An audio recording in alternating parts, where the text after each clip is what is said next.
ओम नमो भगवते वासुदेवाय।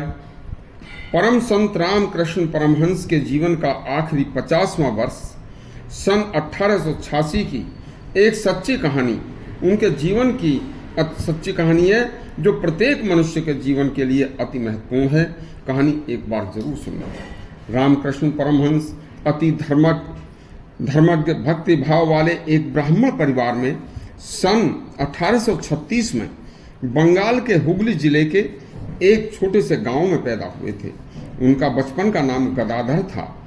गांव के प्राइमरी स्कूल से ही उन्होंने अपनी शिक्षा प्राप्त की थी, लेकिन जन्म से ही अद्वितीय प्रतिभा के मालिक, चरित्र निष्ठा, सत्यनिष्ठा, सदाचार, भारी भक्ति भाव, पवित्र आत्मा थे।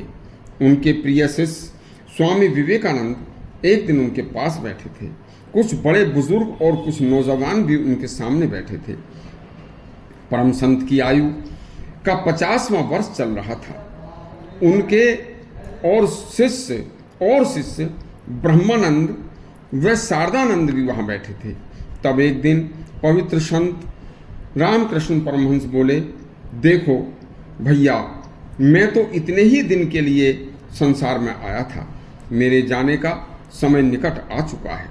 तुम सभी सर्व समाज को बताओ कि जिस घर परिवार में बुजुर्ग माता पिता दादा दादी रहते हों वह बहुत भाग्यशाली है।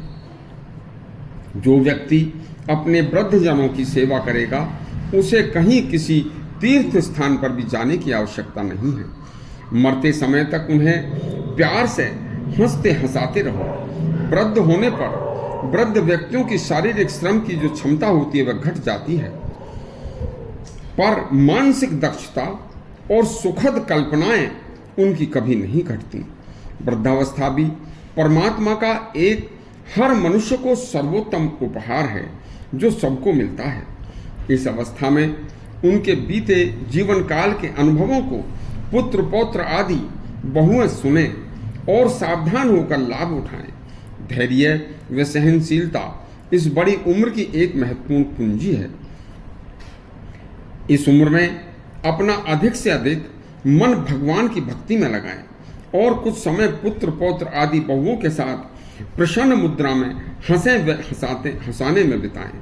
सभी वृद्ध व्यक्ति कम बोलें, मनपसंद चीज न मिलने पर क्रोध न करें, बहू बेटियों के कार्य में कभी दखल न दें। खाने पीने में जो मिल जाए उसे भगवान का प्रसाद समझकर भगवान को धन्यवाद करें। यदि बुढ़ापे में कोई कष्ट हो रहा हो तो उसे अपना कर्म फल समझकर सहन करते रहें और प्रभु का भजन करते रहें। यदि कभी कोई बहू बेटी मूर्खतावश कटु वचन भी बोल दे तो उसका कभी उत्तर न दें। हर समय धर्म ग्रंथ और शास्त्रों का अध्ययन करें। वह भगवान का स्मरण भी हमेशा करते रहें। यह ध्यान रहे जो कुछ हो रहा है वह सब प्रभु की कृपा से हो रहा है। अपनी जीवन शैली 100% प्राकृतिक बनाएं।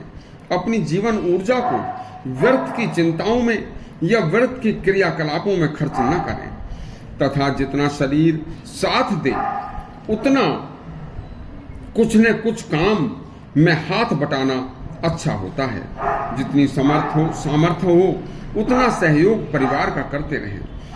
यह अति दुर्लभ उपदेश सन 1886 में उन्होंने अपने आश्रम पर सुनाया था और 1886 में ही श्री संत रामकृष्ण परमहंस ने अपना 50वें वर्ष का जीवन जीकर अपने जीवन काल में समाज को असीमित योगदान देकर एक महान मानव से ऊपर उठकर भगवान के रूप में पूज्य संत ने महाप्रयाण किया था।